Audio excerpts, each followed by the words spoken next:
ভক্তবৃন্দ শ্রী চরণে প্রণাম। গুরুদেব এবং সর্বপরিশীল প্রভুপাদের চরণে প্রণাম নিবেদন করি, কৃপা আশীর্বাদ প্রার্থনা করি। তো আজকের আমাদের শ্রীমদ্ ভগবদ গীতা 4th অধ্যায় শ্লোক নাম্বার 3 আমরা দেখব। তো আমাদের আলোচনা জ্ঞান। তো 3 নম্বর শ্লোকে আসি আমরা।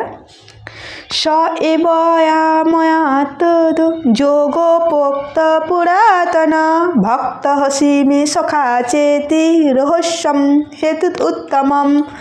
তো অনুবাদ, সেই সনাতন যোগ আজ আমি তোমাকে বললাম, কারণ তুমি আমার ভক্ত ও সখা, এবং তাই তুমি এই বিজ্ঞানের অতি গূঢ় রহস্য হৃদয়ঙ্গ করতে পারবে। তো রহস্যম হেতু উত্তম, অতি গূঢ় জ্ঞান রহস্য হৃদয়ঙ্গ করতে পারবে তুমি, কারণ কি তোমার কি যোগ্যতা না, তুমি হচ্ছ আমার ভক্ত এবং সখা।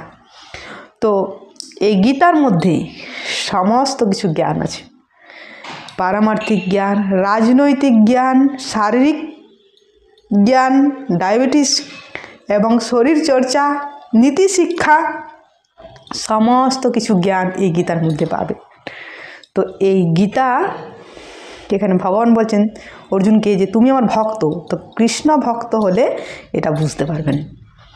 তো এটা নিজেরা বুঝতে পারবেন, ভগবান বলছেন আমি তোমাকে সেটা বলবো, তুমি তাহলে বুঝতে পারবে। তো এটা আমাদের কারো কাছ থেকে শুনলে বুঝতে পারবো, তাই না? তো এখানে সমস্ত কিছু জ্ঞান আছে, যেমন সমুদ্র গভীর, সেখানে প্রবেশ করলে আপনার প্রাণ যাবে। আর এই গীতার যে জ্ঞান গভীর, সেখানে যদি আপনি প্রবেশ করেন আপনি বেঁচে যাবেন, আপনার জীবন সুরক্ষিত এবং আনন্দ লাভ করবেন। তো একবার প্রবেশ করে দেখুন। তো প্রতিদিন করবেন, কানে রাখবেন, পড়বেন, তাহলে বুঝতে পারবেন। তো এখানে সমস্ত কিছু আছে, আমাদের জীবনের রুটিন সব কিছু আমরা আস্তে আস্তে পড়ব, দেখব। তো বাকিটা কাল। হরে কৃষ্ণ।